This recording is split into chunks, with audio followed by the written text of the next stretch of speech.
जय माँ भवानी, जय माँ भारती दोस्तों। दोस्तों, विधर्मियों द्वारा यह दुष्प्रचार किया जाता है कि तुम्हारे सनातन धर्म में छुआछूत था, जाति प्रथा थी, तुम्हारे सनातन धर्म में नीची जाति के लोगों को छूने का अधिकार नहीं था। क्या यह सनातन धर्म में का ही एक अंग है? तो इसका उत्तर है नहीं। यह दुष्प्रचार सनातन धर्म को बदनाम करने के उद्देश्य से, सनातन धर्म को नीचे दिखाने के उद्देश्य से किया गया है। दोस्तों, जो सनातन धर्म सब में हरि को देखता है और हरि में सबको देखता है, वह सनातन धर्म यह जाति प्रथा के बारे में, ये छुआछूत के बारे में कैसे उसको बढ़ावा दे सकता है।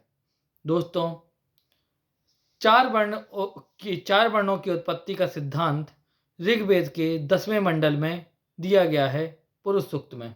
दोस्तों, पुरुष सूक्त में यह कहा गया है कि विराट पुरुष अर्थात भगवान विष्णु के मुख से ब्राह्मण की उत्पत्ति, भुजाओं से क्षत्रियों की उत्पत्ति, जांघों से वैश्यों की उत्पत्ति और चरणों से शूद्रों की उत्पत्ति हुई है। दोस्तों, पर यह बात सोचने योग्य है कि जिन भगवान विष्णु के चरण हम सभी पूजन करते हैं, उनसे उत्पन्न शूद्र या शूद्र वर्ण के लोग कैसे कैसे अपवित्र हो सकते हैं, कैसे अछूत हो सकते हैं। दोस्तों, भगवान विष्णु के चरणों से माता गंगा की भी उत्पत्ति हुई है। भगवान विष्णु के चरणों से माता पृथ्वी की भी उत्पत्ति हुई है। क्या माता गंगा हम सबके पाप धोकर हमें पवित्र नहीं करती? क्या माता पृथ्वी हम सभी बालकों का भार सहन नहीं करती? क्या वह हमारे लिए पूजनीय नहीं है?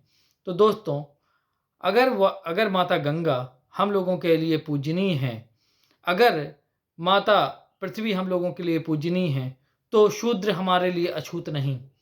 दोस्तों, किसी भी वर्ण के लोग, यह वर्ण व्यवस्था इस बात पर निर्भर करती है कि आप कौन सा कार्य कर रहे हैं। आज के ज़माने में अगर हम कहें तो सर्वे क्षेत्र के लोग सभी शूद्र ही हैं, क्योंकि सेवा करना शूद्र वर्ण का ही धर्म है। दोस्तों,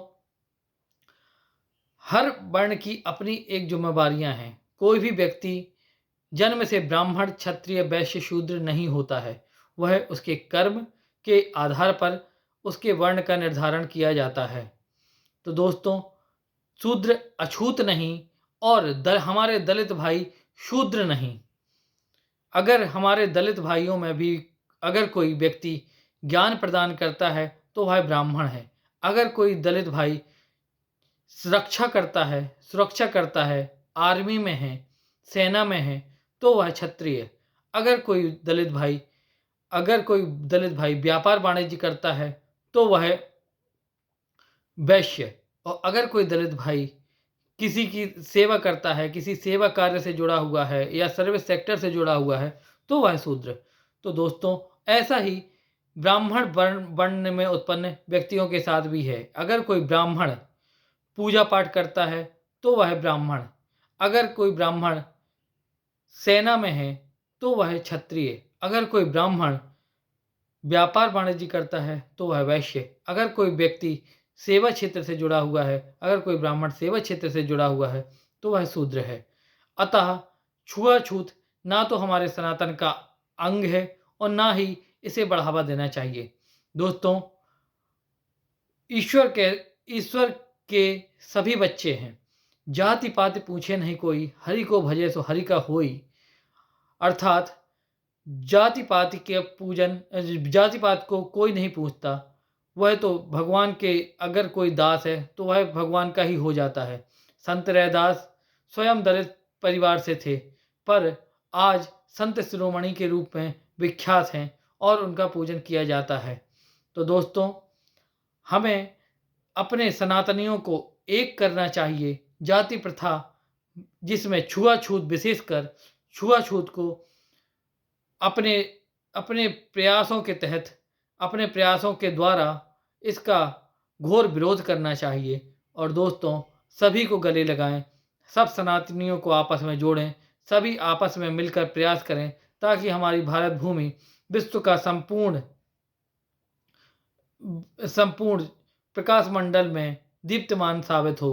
हमारी भारत भूमि जो सोने की चिड़िया थी, वह सोने का बाज बनकर इस संसार में उभरे और अपने देश का कल्याण करने में हम सभी मिलकर जाति धर्म सभी चीज़ें भुलाकर, सभी भावों को भुलाकर अपने देश की सेवा में संलग्न रहें। जय माँ भारती, जय माँ भवानी दोस्तों। जय माँ भवानी, जय माँ भारती दोस्तों।